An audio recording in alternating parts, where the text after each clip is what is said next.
LA에 토니 김이라는 형제가 하나 있어요. 그 형제가 마지막 이때 한 20여 년 전 하고 지금하고 이렇게 미국의 어린 아이들을 살펴보면 하늘과 땅 차이래요. 그만큼 악해진 거예요. 전 세계가 다 그래요. 우리만 그런 게 아니라 미국에 있는 어린 아이들까지도 복음 전하는 거 아예 듣지도 않고요. 사람들도 그러세요. 미국도 교회들이 굉장히 타락하고 있다 그러잖아요. 타락하고 있고 모이는 숫자가 확 엄청 줄어들었다고 그래요. 미국도 그 교회에 옛날에 뭐 또 그쪽 교회 그 형제는 이제 킹제임스 교회 알아서 조그만 교회 이렇게 다녔는데 한 30명 되는 사람들이 절반밖에 안 모인대요. 그래도 절반만이라도 모인 것만 해도 너무 감사하다고 이 인원이 30명 중에서 절반으로 줄었는데 이 사람들이 한 5명쯤 나오면 주님 오시지 않겠냐 막 이제 그러고 저한테 이제 그러는 거예요. 형제님 옛날에 뭐 이렇게 주님 오실 날짜 계산하고 그런 거 많이 했었는데 다 틀렸지 않느냐. 그러면서 저한테 그러는 거예요. 하나님께서 아무리 참고 딜레이 해주셔도 2030년은 안 넘어갈 것 같아요. 마지노선인 것 같아요. 막 그런 소리 하시는 거예요. 제가 그래서 저도 동의한다고.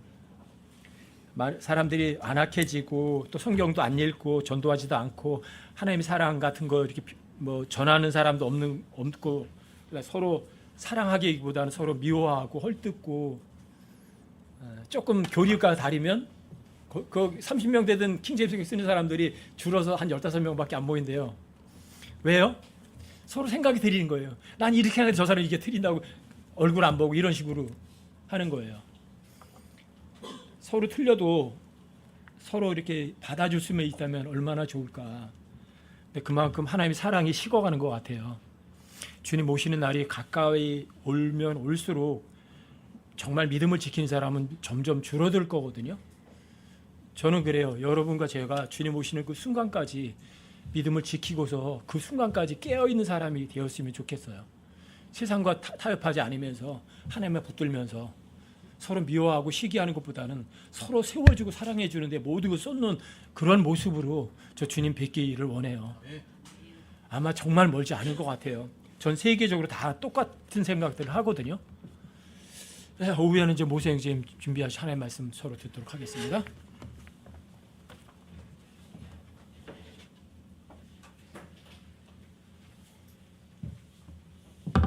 안녕하세요.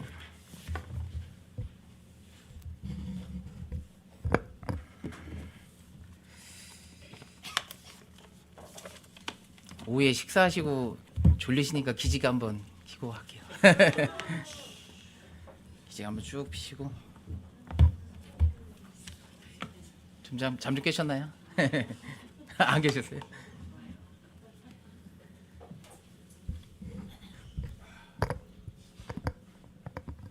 네, 저는 오늘 여러분께 개미에게 가서 배워라, 개미에게 가서 배우라 이런 제목으로 하나님의 말씀을 선포하겠습니다.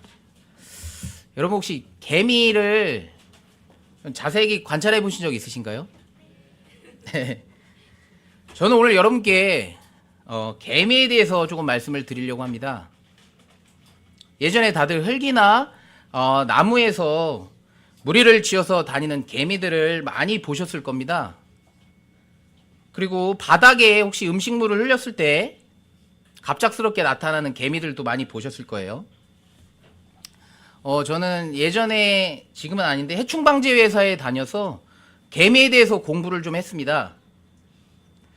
근데 이거 개미를 자세히 관찰해 보면 우리 그리스도인들이 살아가는 데 있어서 굉장히 큰 지혜를 발견할 수 있습니다. 성경에서도 개미에 대해서 언급하고 있습니다. 먼저 잠언 6장을 같이 살펴보겠습니다. 잠언 6장을 펼쳐주십시오.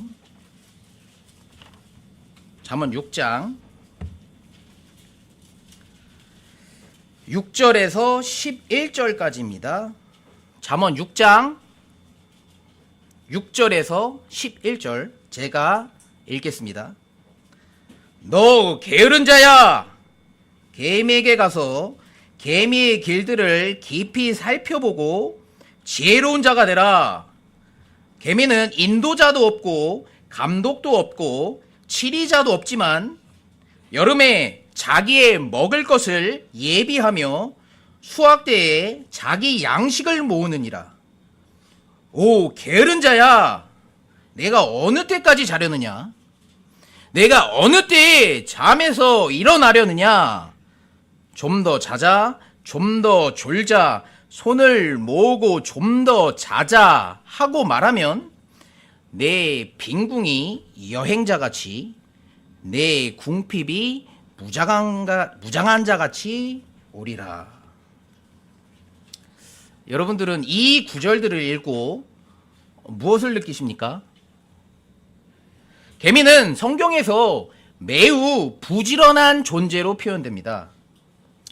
이것은 우리의 삶에 있어서도 매우 밀접하게 적용되는데요.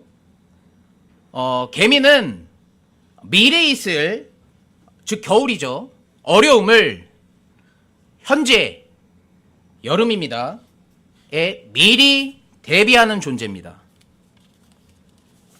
우리 그리스도인들이 앞으로 우리에게 다가올 미래를 대비하지 않는다면 저와 여러분들이 쉽게 밟아 죽일 수 있는 아주 조그마한 개미보다 못한 존재이지 않겠습니까? 성경에서 개미에 대해서 또 언급되는 한 구절이 있습니다. 잠언 30장을 한번 펼쳐주십시오. 잠언 30장.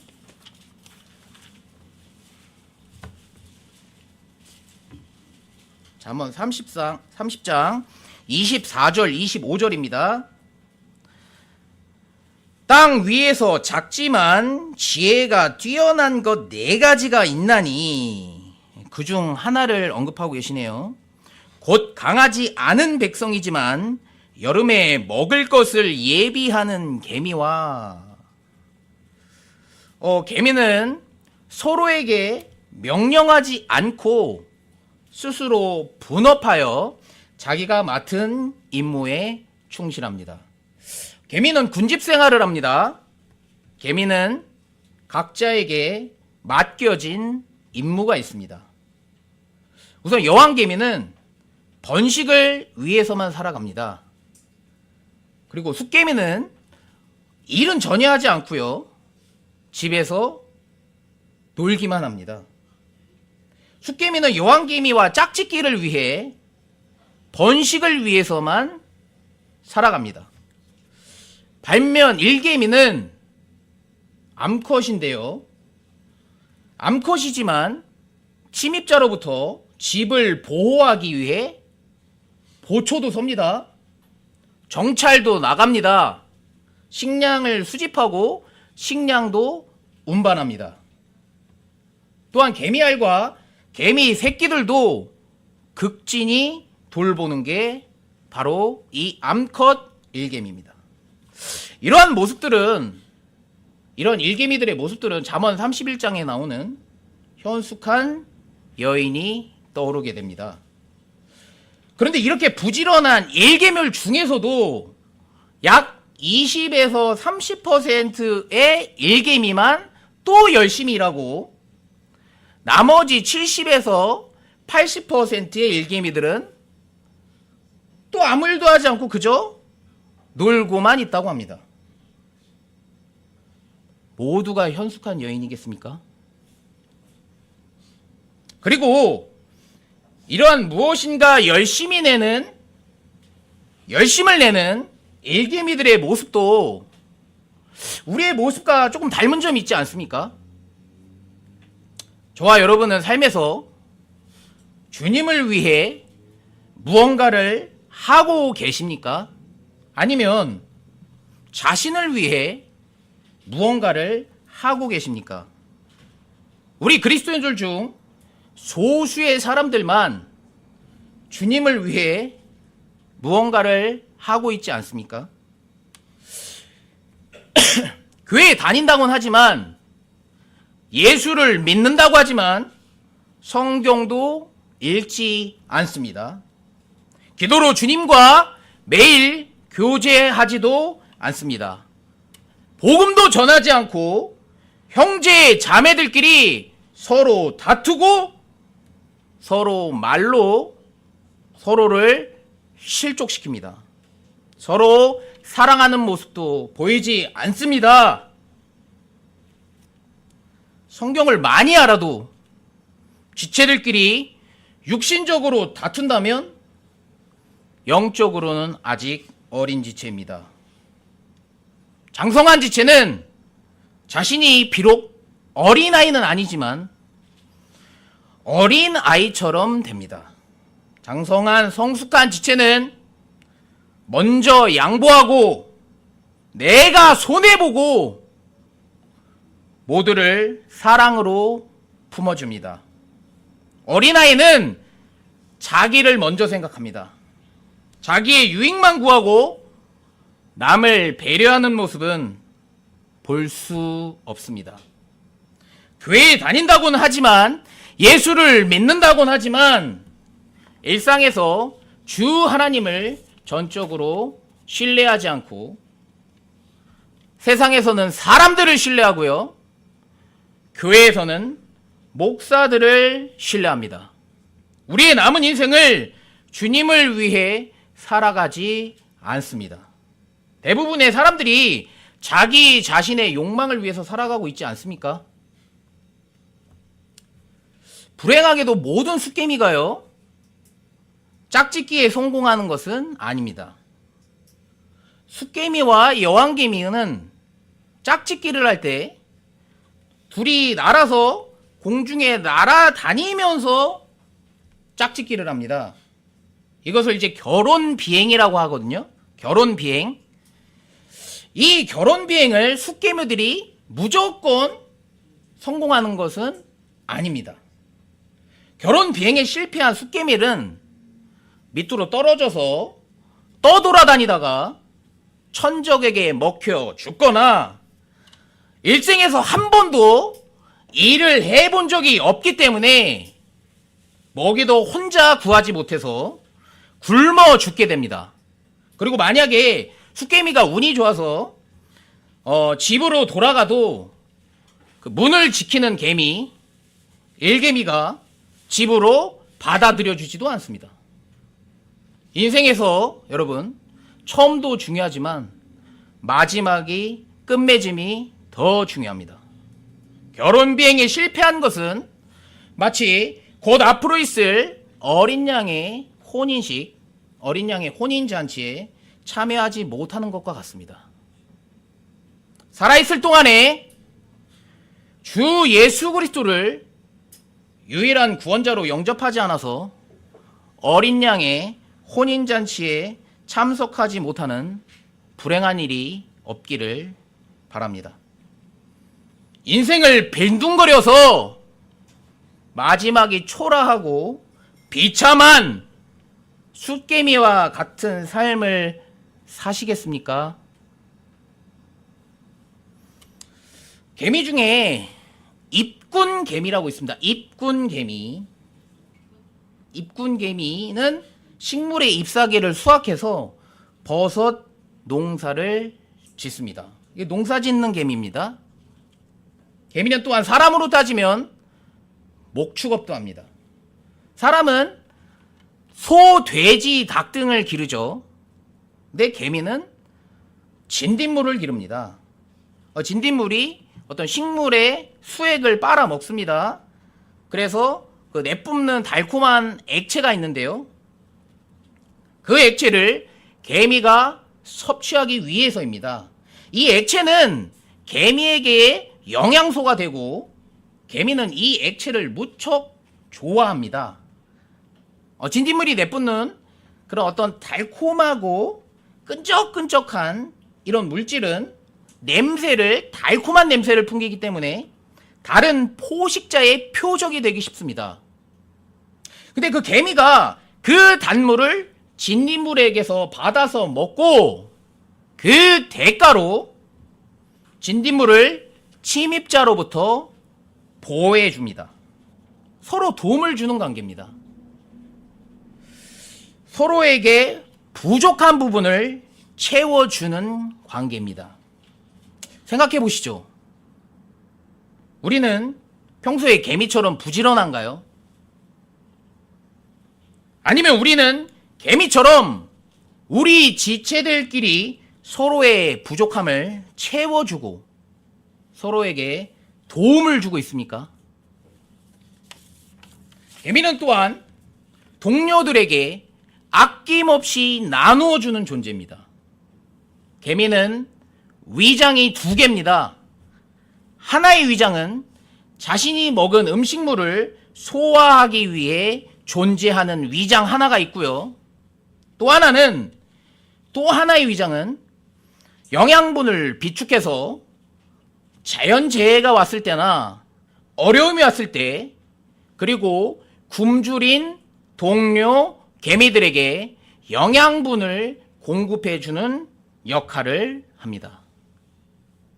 우리는 살면서 주는 것보다 받는 것을 더 기뻐하지는 않았습니까? 우리 주위에 어려움을 겪는 지체들이 많이 있습니다. 그런 지체들에게 중보기도와 때로는 물질로, 때로는 관심과 사랑으로, 오래 참음과 온유한 품어줌으로 서로 섬기고 세워주는 우리 포천 지체들 모두가 되었으면 합니다. 또한 개미는 자기 몸무게의 20배의 짐을 들 수 있습니다. 우리 사람은 이렇게 자기 몸무게 20배의 이렇게 무거운 짐을 들 수 없죠. 저와 여러분은 주님께 우리의 연약함을 인정하고 우리의 무거운 짐을 맡겨놓고 계신가요? 아니면 여러분은 여러분 자신의 짐만 지고 여러분의 길을 가고 있습니까? 아니면 다른 지체의 짐까지도 같이 지고 가고 있습니까? 성경 한 구절 찾아보겠습니다. 갈라디아서 6장 1절, 2절을 같이 살펴보겠습니다. 갈라디아서 6장 1절에서 2절 말씀입니다. 형제들아, 만일 어떤 사람이 잘못에 빠지거든 영적인 너희는 온유의 영으로 그러한 자를 바로 세워주고 너 자신을 주의 깊게 살펴보아 너도 시험에 들지 않게 하라. 너희는 서로 남의 짐들을 지라. 그리하여 그리스도의 법을 성취하라. 제가 어렸을 때 저희 집 뒷마당에 개미가 정말 참 많았습니다. 그래서 신기한 마음에 어릴 때 돋보기로 개미도 태워 죽인 적이 있고요. 개미를 몇 시간이고 시간 가는 줄 모르고 관찰한 적도 있었습니다. 어느 날 그 곤충의 왕이라고 불리는 사마귀 한 마리가 그 대규모 개미굴에 나타난 적이 있었습니다. 처음에는 사마귀가 이기더라고요. 한 소수 몇 마리 개미들이 먹히고 사마귀에게 뜯기고 했는데 몇 분이 지나지 않아 사마귀는 다수의 개미에 의해 뜯겨 흔적도 없이 사라졌습니다.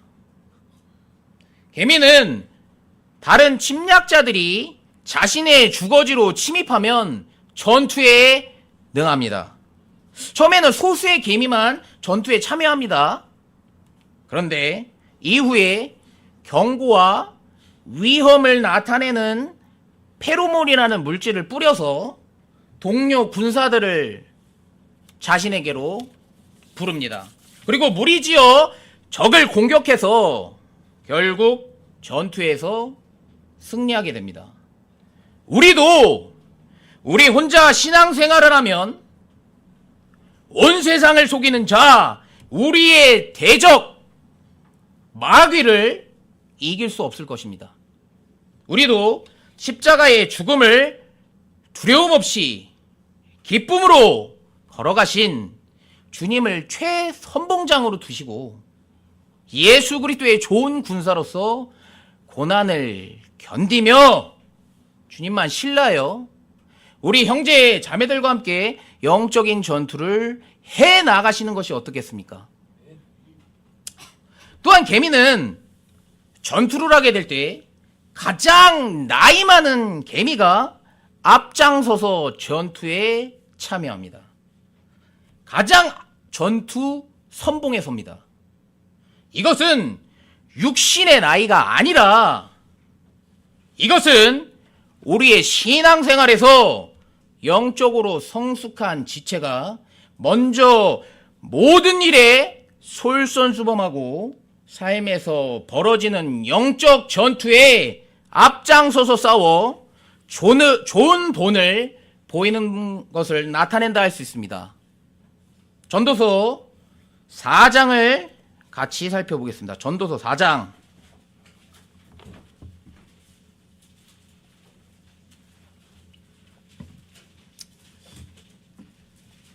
전도서 4장 9절에서 12절입니다.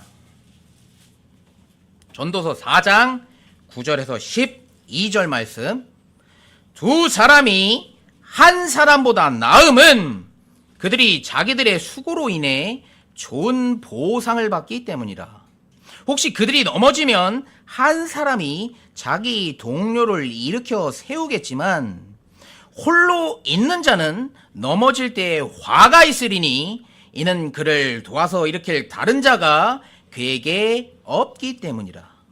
또 두 사람이 함께 누우면 그들이 따뜻하게 되지만 사람이 어찌 홀로 따뜻할 수 있으리요. 어떤 사람이 그를 쳐서 이기면 두 사람이 그 사람과 맞서리니 새 겹줄은 빨리 끊어지지 아니하느니라. 개미가 작다고 무시하시나요? 개미가 나타나면 해충이라고 바로 발로 밟아 죽이시나요? 바로 살충제로 없애버리시나요?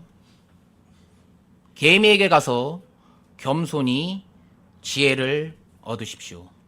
이 작은 미물에게서도 우리는 배울 점이 상당히 많습니다. 개미들은 결코 자신의 일도, 작은 일도 소홀히 하지 않습니다. 누가복음 16장 10절에 이런 말씀이 있습니다.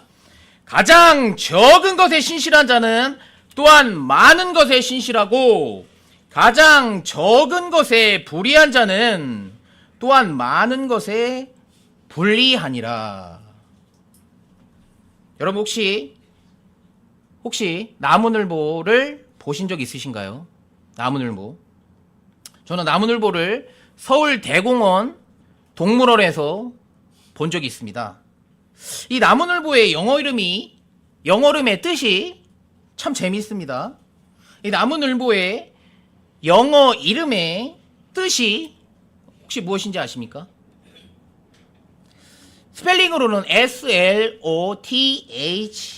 sloth라고 발음되는데 뜻이 게으름, 나태, 태만 이라는 뜻입니다. 나무늘보는 하루 종일 잠만 자며 나무에 축 매달려서 하루에 대부분의 시간을 보냅니다. 하루에 15시간에서 20시간 동안 잠만 자며 시간을 보낸다고 합니다. 이 친구는 밥을 먹으면서도 좁니다. 우리는 지금 이 순간에도 우리의 인생의 모래시계가 계속 밑으로 떨어지고 있는데 우리의 시간과 인생을 낭비하고 있지는 않으십니까? 저와 여러분은 영적으로 완전히 잠들어 버린 것은 아닙니까? 옆에서 잠들지 말라고 외쳐도 깨지 못할 정도로 깊은 영적인 잠에 빠지신 것은 아닙니까? 그렇다면 빨리 깊은 영적인 잠에서 깨어나십시오. 성경에서 게으름에 대해서 굉장히 많이 경고하고 있습니다. 잠언에서 몇 구절이 계속 이어지고 있으니 몇 구절만 찾아보겠습니다. 잠언 12장을 펼쳐 주십시오. 잠언 12장입니다.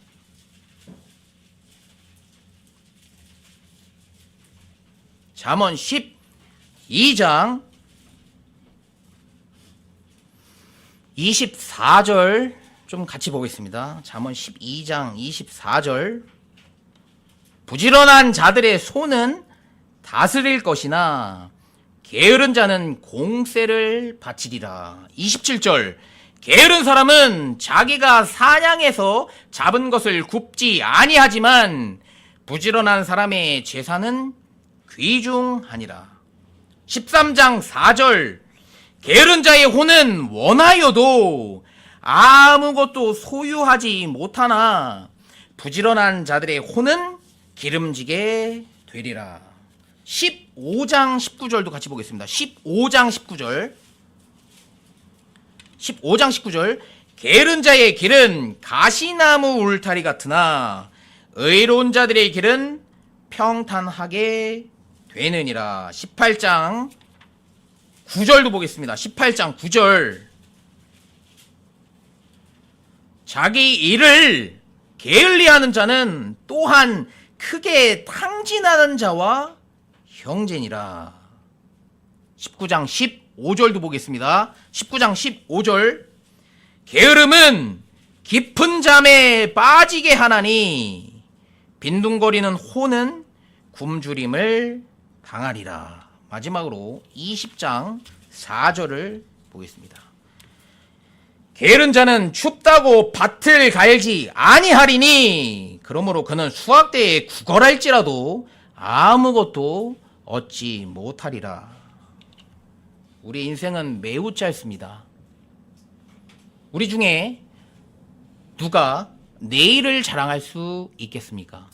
여기 계신 분들 중에 나는 내일 나의 목표대로 이것을 할 거야.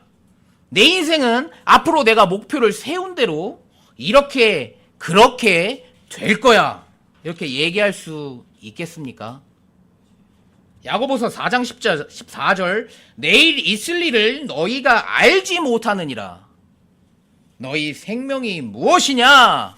그것은 곧 잠시 나타났다가 그 뒤에 사라져버리는 수증기니라. 우리의 잠시 나타났다가 사라져버리는 수증기 같은 인생을 앞으로는 자신을 위해서 말고 주님을 위해서 쓰지 않으시겠습니까? 여러분 모두 콧구멍에 여러분의 두 손가락을 넣어 보십시오. 숨이 붙어 있나요? 숨이 붙어 있다면 주님께서 여러분께 오늘 다른 지체를 한 번 더 사랑할 기회, 한 번 더 복음을 전할 기회, 한 번 더 주님을 사랑하고 섬길 기회를 주시는 겁니다. 우리는 매일 이런 기회를 얻습니다. 우리가 가진 임무가 이 땅에 있으니 주님께서 저와 여러분을 지금 당장 데려가지 않으시고 여기 잠시 머물게 하신 겁니다. 그러니 하루를 그냥 흘려보내지 마시고 그 기회를 주신 주님께 진심으로 감사하는 삶이 되십시오. 일할 수 없는 밤이 속히 오리라. 이런 찬송도 있지 않습니까? 우리는 곧 주님을 위해 무언가를 하고 싶어도 하지 못할, 할 수 없는 날을 맞이하게 될 것입니다. 성경에서는 우리의 맡은 업무와 임무에 대해서도 그리고 그 맡은 업무와 임무에 대한 자세에 대해서도 자세하게 말씀해 주고 계십니다. 우선 로마서 12장을 펼쳐 주시기 바랍니다. 로마서 12장입니다.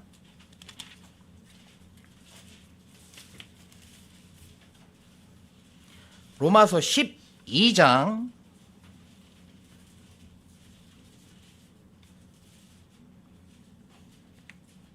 로마서 12장 11절입니다. 이를 게을리하지 말고 영이 뜨거운 가운데 주를 섬기며. 성경에서는 일, 자신의 업무에 대해서 게을리하지 말라고 명령하고 계십니다. 데살로니가전서 4장도 한번 같이 볼까요? 데살로니가전서 4장, 데살로니가전서 4장 11절입니다.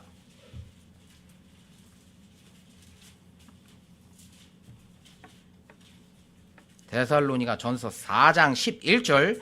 또 우리가 너희에게 명령한 것 같이 너희는 조용히 지내며 너희 일을 하고 너희 손으로 일하기를 힘쓰라. 이것은 너희가 밖에 있는 자들 향해 정직하게 걷게 하려 함이요, 또 너희에게 어떤 것도 부족하지 아니하게 하려 함이라. 뒤에 데살로니가 후서 3장 10절도 보겠습니다. 데살로니가 후서 3장 10절에서 12절. 우리가 너희와 함께 있었을 때에도 너희에게 이같이 명령하여 누구든지 일하려 하지 아니하거든 먹지도 말라고 하였노라. 우리가 들으니 너희 가운데 질서 없이 걸으며 전혀 일하지 아니하고 참견하기만 좋아하는 어떤 자들이 있다 하는도다. 이제 그러한 자들에게 우리가 우리 주 예수 그리스도를 의지하여 명령하며 권면하노니 그들은 조용히 일하고 자기 빵을 먹을지니라. 우리는 성경에서 주어진 일에 부지런히 일하라는 명령을 살펴보았습니다. 또한 성경은 자기 업무에 부지런한 사람에 대해 이렇게 말씀하십니다. 잠언 22장 29절인데요. 자기 업무에 부지런한 사람을 내가 보느냐? 그는 왕들 앞에 설 것이요 천한 자들 앞에 서지 아니하리라.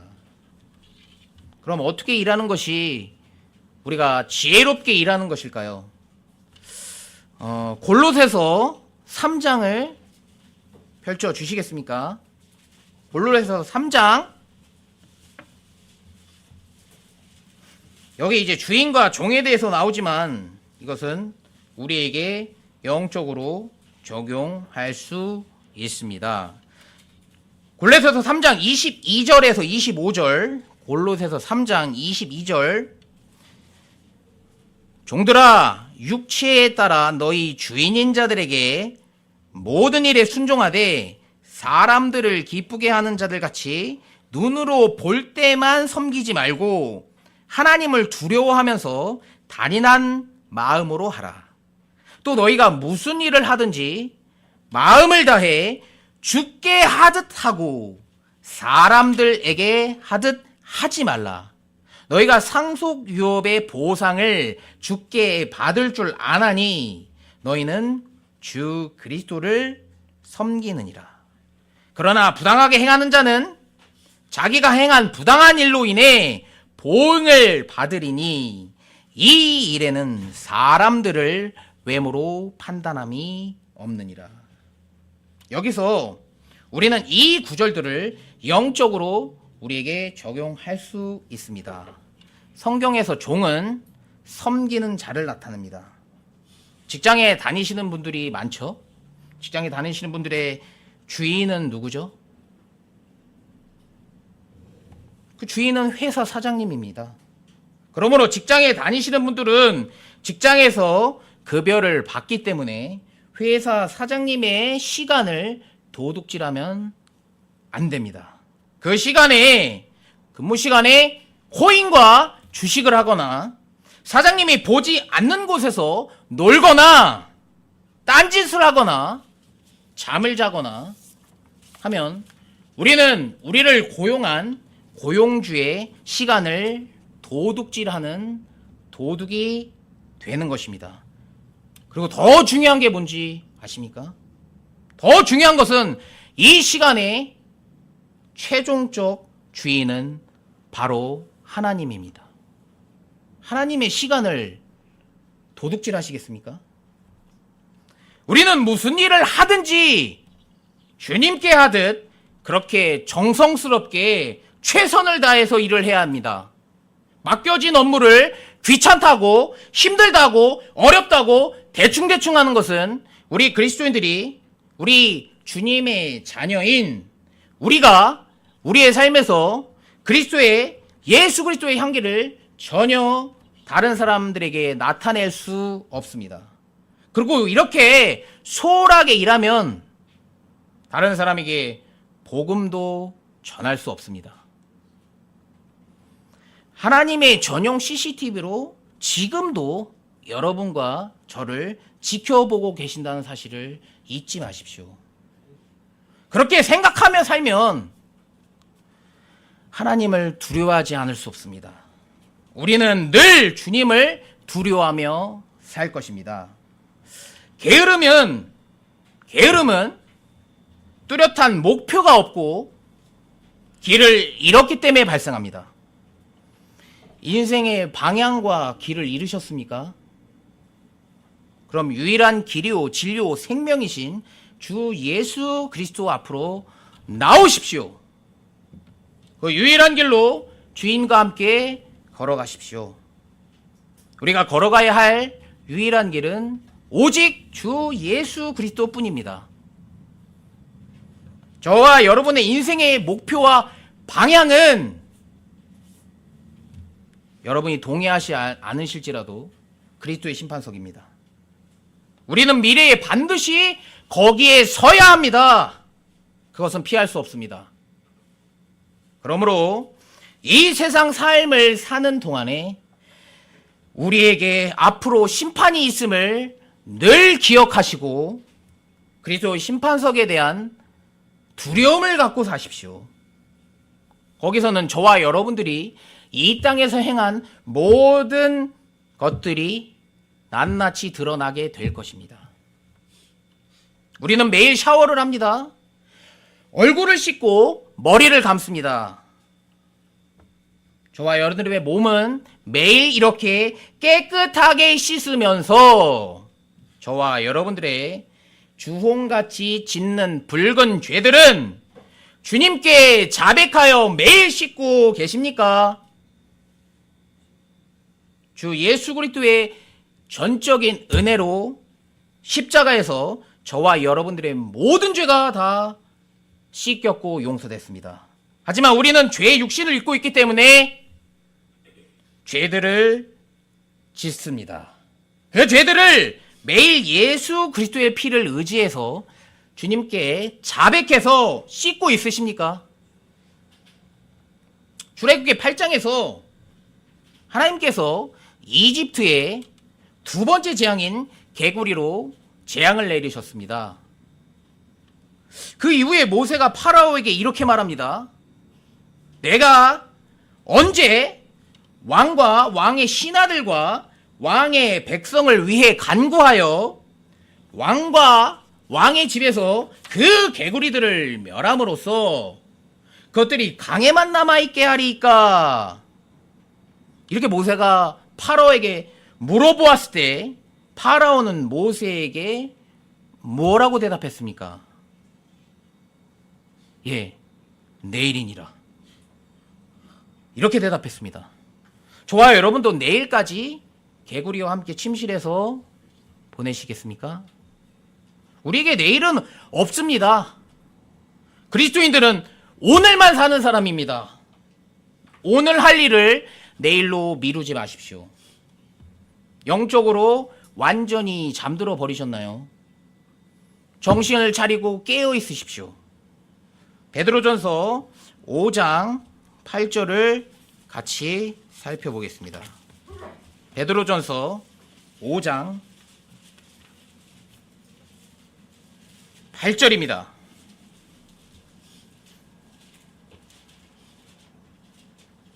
베드로전서 5장 8절. 정신을 차리라! 깨어 있으라! 너희 대적 마귀가 울부짖는 사자같이 두루 다니며 삼킬 자를 찾나니. 울부짖는 사자 같은 마귀에게 삼켜지고 싶으십니까? 이런 말이 있습니다. 오늘은 어제 죽은 사람이 간절히 바라던 오늘이다. 훗날 그리스도의 심판석에서 주님을 위해 살지 않았음을 후회하지 마시고 지금부터라도 하루를 그냥 흘려보내지 마십시오. 잠언 27장 1절에 이런 말씀이 있습니다. 너는 내일을 자랑하지 말라. 하루 동안에 무슨 일이 일어날지 내가 알지 못하느니라. 고린도후서 6장 2절에는 이런 말씀이 있습니다. 그분께서 이르시되 내가 받아주는 때에 내가 내 말을 들었고 구원의 날에 내가 너를 구조하였노라 하시나니 보라 지금이 그분께서 받아주시는 때요 보라 지금이 구원의 날이니라. 게으름을 피우지 않으려면 부지런하려면 가장 중요한 게 혼의 의지입니다. 오늘 이 순간 그리고 지금 저와 여러분 모두 결단하십시오. 내일은 없습니다. 내일은 우리에게 안 올지도 모릅니다. 우리 포천 모임 모두 이렇게 결단했으면 하는 것이 저의 바람입니다. 나는 나의 수증기 같은 인생을 주님을 기쁘시게 하기 위해 살 것이다. 지금 이렇게 결단하십시오. 계시록 4장 11절 오 주여 주께서 영광과 존귀와 권능을 받기 합당하시니 이는 주께서 모든 것을 창조하셨고 그것들이 주를 기쁘게 하려고 존재하며 창조되었기 때문이니이다 하더라. 우리가 주님을 기쁘시게 하려면 어떻게 해야 할까요? 성경에서 주님을 기쁘시게 하는 것은 굉장히 많습니다. 하지만 성경에서 말하는 가장 핵심은 예수님 닮은 삶을 사는 것입니다. 하나님은 예수님을 즉 자신의 아들을 매우 기뻐하셨습니다. 왜 기뻐하셨을까요? 왜? 그것은 예수님께서 하나님께 무조건적인 순종하는 삶을 사셨기 때문입니다. 세상에는 예수님처럼 살고 싶어요. 저도 예수님 닮은 삶을 살고 싶어요. 이렇게 얘기하는 사람은 많은데 정작 예수님 닮은 모습은 예수님 닮은 삶은 보이지 않는 게 현실입니다. 우리 모두는 매일 자신을 돌아보고 예수님이 가셨던 그 본을 본마다 예수 그리스도의 장성한 분량에 이르기까지 성장해야 합니다. 히브리서 5장을 펼쳐주십시오. 히브리서 5장입니다. 히브리서 5장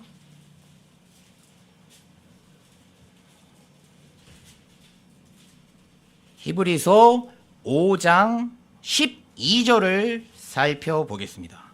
시간 면에서 보자면 너희가 가르치는 자들이 되어야만 하는데 누군가가 하나님의 말씀의 첫째 기초 원리들을 다시 너희에게 가르쳐 줄 필요가 있으므로 너희가 단단한 음식이 아니라 젖을 필요로 하는 자들이 되었도다. 언제까지 우리가 육신의 나이만 먹고 영적으로는 성장하지 않으시겠습니까? 언제까지 영적으로 어린 나이에 머물러 계실 건가요? 무슨 수단과 방법을 동원해서라도 다투지 마십시오. 육신적으로 다투면 영적으로는 성숙하지 못한 겁니다. 농사꾼이 여름에 하루 놀면 겨울에 열을 굽는다 라는 말이 있습니다. 우리는 주님과 함께 일하는 일꾼입니다. 그 일꾼인 저와 여러분들이 오늘 해야 할 일이 무엇입니까? 오늘 해야 할 일. 그것은 성경 읽기입니다. 기도하기입니다. 복음 전하기입니다. 지체들끼리 서로 사랑하기입니다. 가정을 잘 돌보기입니다. 회사에서 맡은 업무에 충실하기입니다.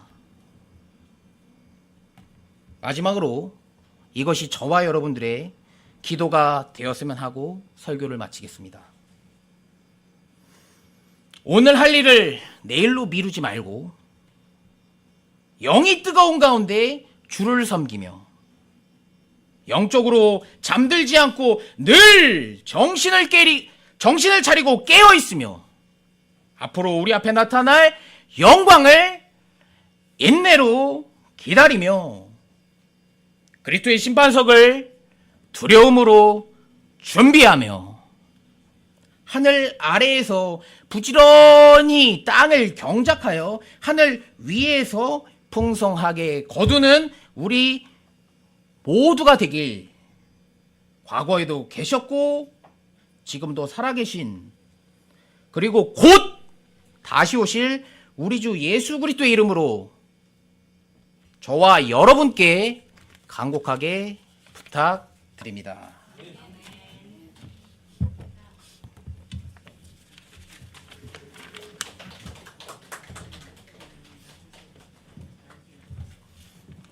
개미에게 배우셔서요. 개미 그러니까 저는 농사 지을 때 밭에 그때 나가 한 10여 년, 굉장히 오래 전인데 피곤해서 이렇게 누웠는데 뭐가 갈감방 올라가는 거예요. 땅바닥에 누웠는데 개미가 막 올라가는. 이렇게 보니까 그 옆에 개미집이 있더라고요. 그래서 그때 먹던 빵 조각을 가지고 개미 그 옆쪽 떨어지다가 놓고서 엎드려서 그거 한 1시간 모았을 거예요. 부지런히 보고 있었어요. 거기 먹을 게 있잖아요. 한 마리가 처음에 그걸 봤거든요. 그 다음에 얘가 가요. 2마리, 3마리 점점 늘어나요. 먹을 거 있는 거를 혼자 알고 있지 않아요. 얘 빵 조각을 뜯어서 물고 가거든요. 가는데 가다 보면 저 다른 놈 만나잖아요. 그럼 만나가지고 그걸 놓고는 막 발을 서로 막 부딪혀요. 물고 뒷걸 놓고. 근데 이걸 옆에 있는 놈이 훔쳐가지도 않아요. 그리고 얘는 또, 얘 가고 얘는 또 가요. 그러니까 이렇게 마주치는 게 빵이 어디 있다는 거를 가르쳐 주는 것 같아요. 그래서 거기에 처음에는 없던 게 개미들이 새까맣게 모여서 그 빵 쪼가리를 다 없애요. 조금씩 잘라가지고 다 가져가요. 엄청나게 많은 걸 배웠어요. 원래 이제 개미는 부지런하도 근멸하고 성실하잖아요. 그걸 보면서 알았어요. 야, 그 빵 쪼가리 놓은 거 얼마 안 있어가지고 다 없어져요. 다 그걸 다 가져가는 거예요. 뺏지도 않고 싸우지도 않아요. 그래서 너희는 개미에게서 배우라. 나중에 이제 그걸 보고 나서 이제 욥기에 보니까 욥기에서 그러잖아요. 넌 짐승들에게 물어봐라. 그것들이 너희를 가르칠 거다. 공중의 날짐승들에게 물어봐라. 그것들이 너한테 일러줄 거다. 동물들을 통해서 여러분들에게 다 알려주시는 거예요. 그다음에 네가 알고 싶은 거 있니? 그럼 땅에게 한번 물어봐라. 땅이 너를 가르쳐 줄 거다. 바다의 물고기들한테 물어봐라. 바다의 물고기들이 네가 알고 싶은 거 밝히 알려줄 거다. 그래서 이 동물들을 여러분들이 잘 보시면 배울 게 참 많아요. 거듭나지 않은 남자, 거듭나지 않은 여자를 뭐라고 말하죠?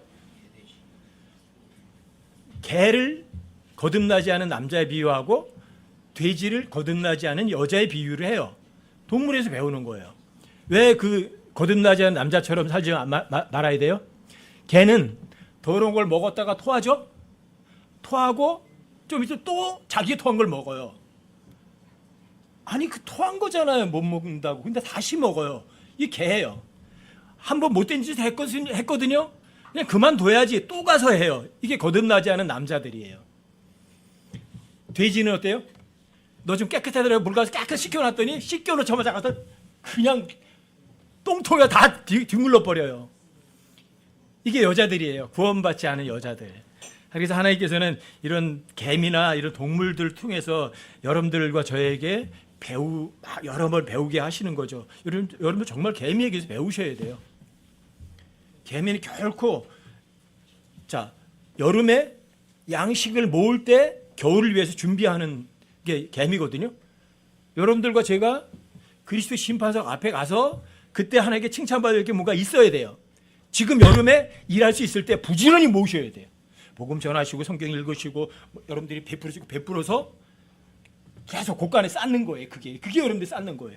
주님 가난한 자를 불쌍히 여긴 자는 주님께 빌려드리는 거잖아요. 여러분들이 그 작업을 지금 현재 하고 있는 거예요.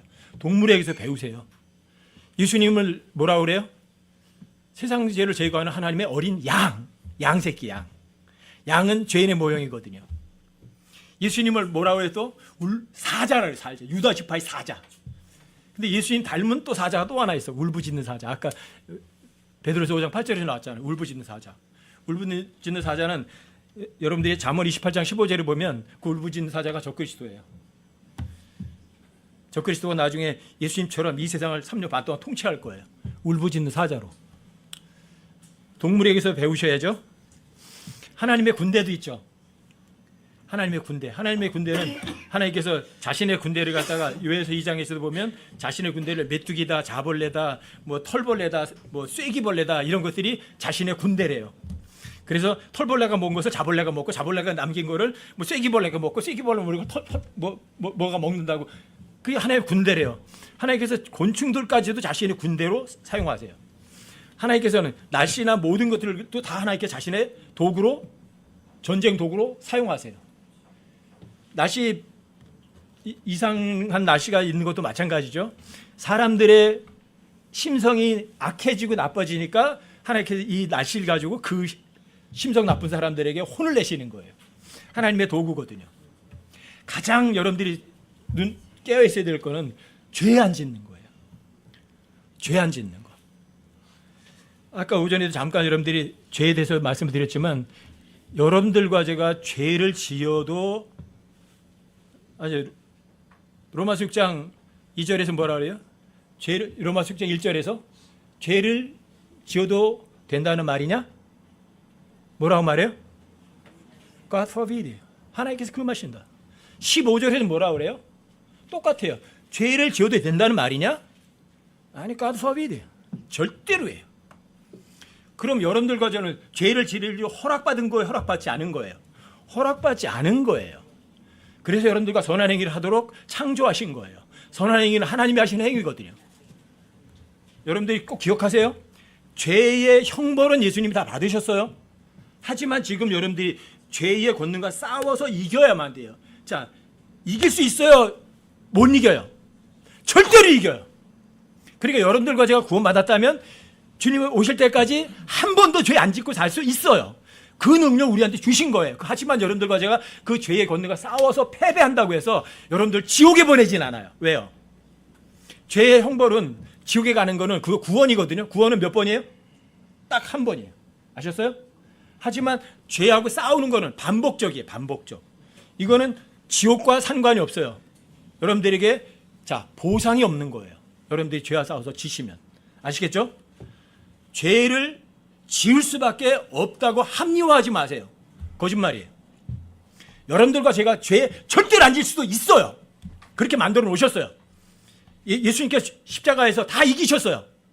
여러분들이 그 이긴 승리를 그냥 믿기만 하면 얼마든지 거둘 수 있어요. 아셨어요? 죄를 지을 수밖에 없다고 합리화하지 마세요. 자신의 죄를.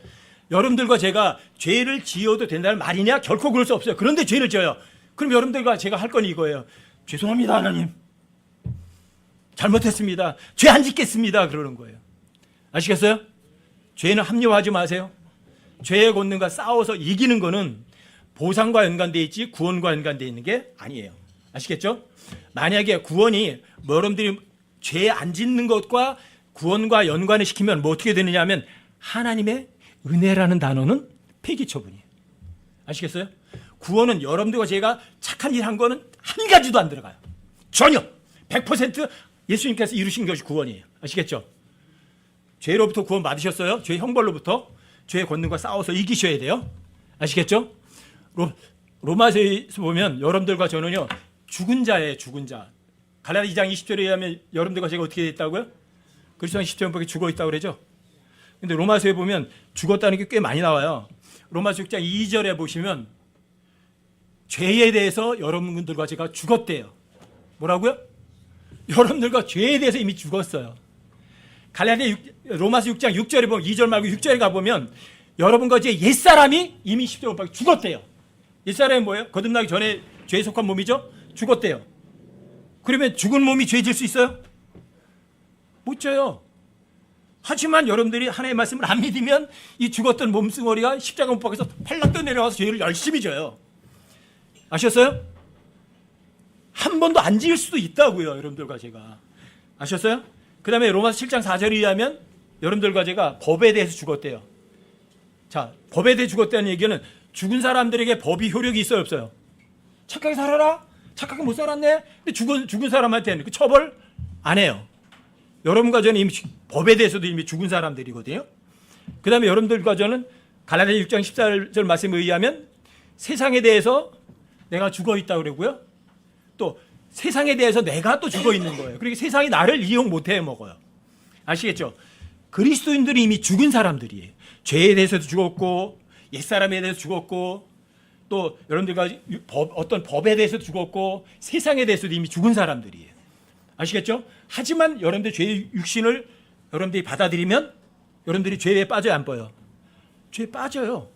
안 빠질 수도 있었어요. 믿기만 하면 여러분들이 죄 안 지을 수도 있었거든요. 그런데 죄를 졌어요. 뭐 하실래요? 죄송합니다. 끝이에요. 잘못했습니다. 돌이키세요. 아셨어요? 그 돌이킨 거에 대한 죄는 하나님께 안 물으세요. 여러분들이 죄를 지어서 어떤 열매도 얻지 못했으니까 여러분과 저에게 어떤 보상을 주실 수가 없어요. 아시겠죠? 여러분들과 저는 이 마지막이 죄를 구원받았지만 죄의 몸을 입고 있는 삶은 죄와의 전쟁이에요. 이 죄와의 전쟁을 하셔서 하나님께 인정받고 칭찬 듣는 여러분들과 제가 됐으면 좋겠어요. 그러려면 정말 성경 읽으셔야 돼요. 정말 복음 전하셔야 돼요. 복음 전하기 너무 어려워졌어요. 그래도 전하셔야 돼요. 여러분들이 대변에서 못 전하시면 편지라도 보내서 전도지로 보내주세요. 전도지 저기다 아무리 많이 해놔도 옛날에는 잘 없어졌거든요. 지금은 잘 안 없어져요. 이제 전도지 인쇄할 필요가 없는 것 같아요. 여러분들이 주님 오실 때가 가까이 올수록 죄에 대해서 정말 깨어있고 주님 오실 때 부끄러움 당하지 않는 그런 모습으로 인정받고 칭찬 듣는 여러분과 제대가 되시기를 진심으로 간절히 바라요. 아시겠죠?